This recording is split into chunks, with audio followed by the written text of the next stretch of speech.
नमस्कार, popular superfast news में आपका स्वागत है। मैं हूं आपके साथ समीक्षा दानिश। आज इस सुपरफास्ट में बात होगी सिक्किम में तबाही, अब भी लापता सेना के 23 जवान की। बात करेंगे देवरिया हत्याकांड में 6 कत्ल, पत्नी ने लगाई इंसाफ की गुहार की। लालू यादव ने मोदी सरकार पर साधी निशाने की। कांग्रेस बीजेपी की टेंशन बढ़ाने के लिए मैदान में उतरी बीएसपी और जीजीपी की।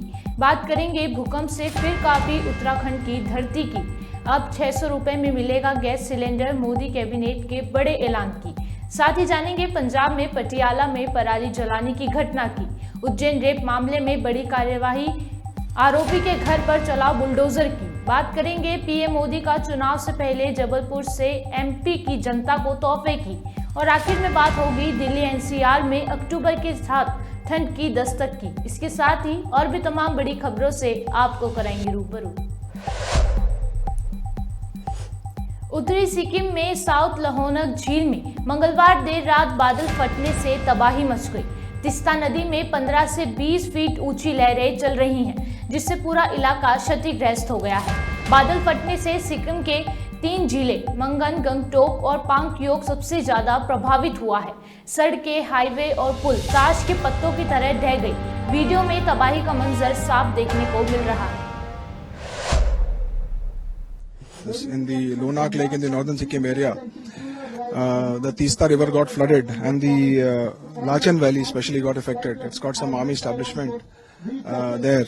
There are about 23 army personnel who are missing and 41 vehicles who are stuck in the slush as of now. All the relief and rescue efforts. It has been, as you can see in the IBM area, around about 100 to 150 buildings have been, 2 floors have been inundated by sludge. And a lot of vehicles also have been damaged. And there is also reports of loss of life as of now. But is there a certainty about the casualties? Casualties we are still figuring out.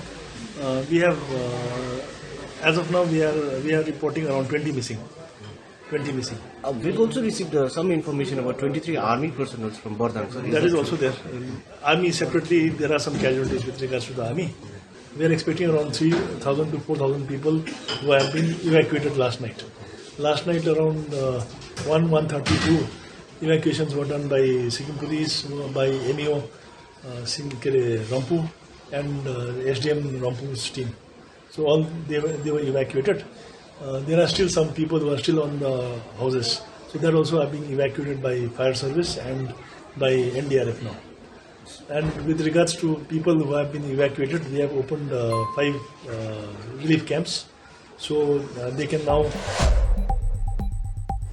Uttar Pradesh के देवरिया जिले में जमीनी विवाद को लेकर 6 लोगों की मौत हो गई, जिसमें एक ही परिवार के 5 लोगों की हत्या कर दी गई।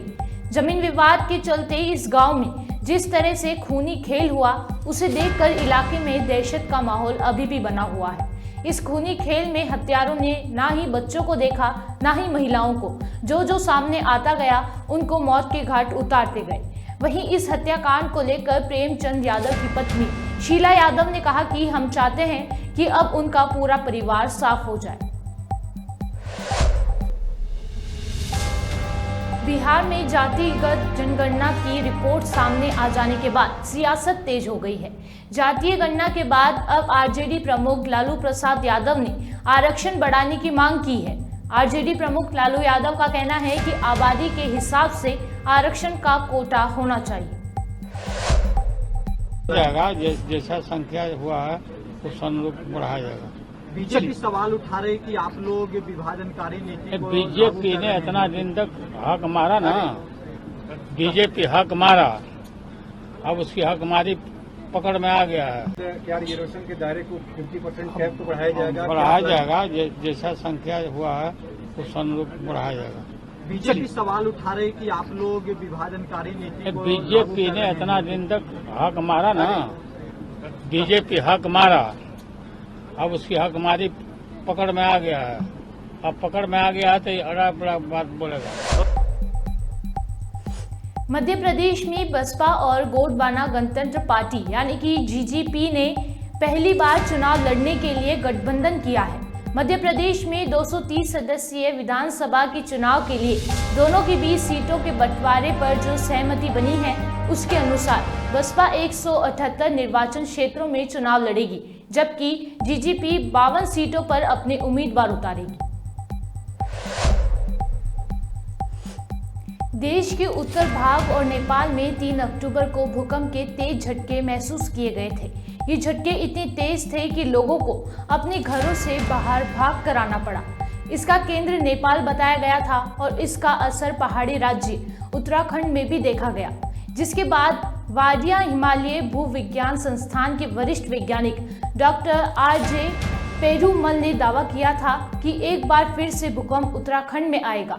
अब खबर है कि 3 अक्टूबर के बाद अब एक बार फिर से उत्तराखंड में भूकंप आया है। जनता देश में बढ़ती महंगाई से परेशान है। वहीं इस बीच मोदी सरकार ने जनता को बड़ी सौगात दी है।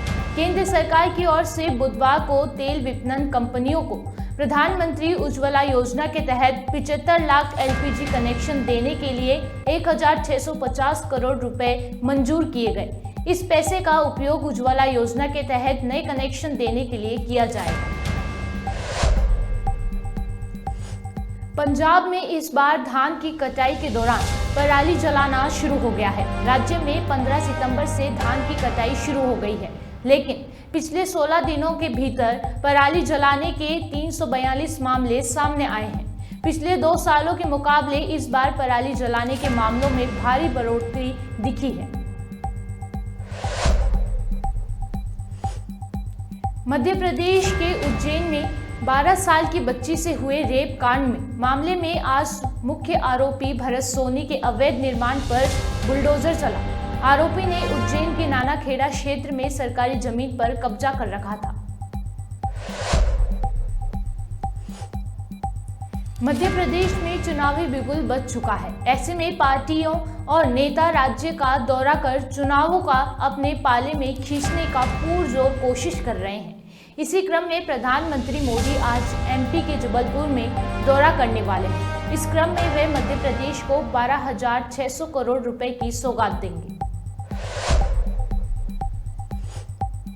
अक्टूबर के आधे ही दिल्ली वालों पर मौसम भी मेहरबान है। इधर रात का पारा लगातार लुढ़कता जा रहा है, तो वहीं दिन में भी सूरज के तेवर में नरमी है। यानी कि मानसून की विदाई के बाद अब हल्की ठंड ने दिल्ली में दस्तक दे दी है। मगर राजधानी से उलट देश के दूसरे राज्यों में अब भी भारी बारिश का दौर जारी है।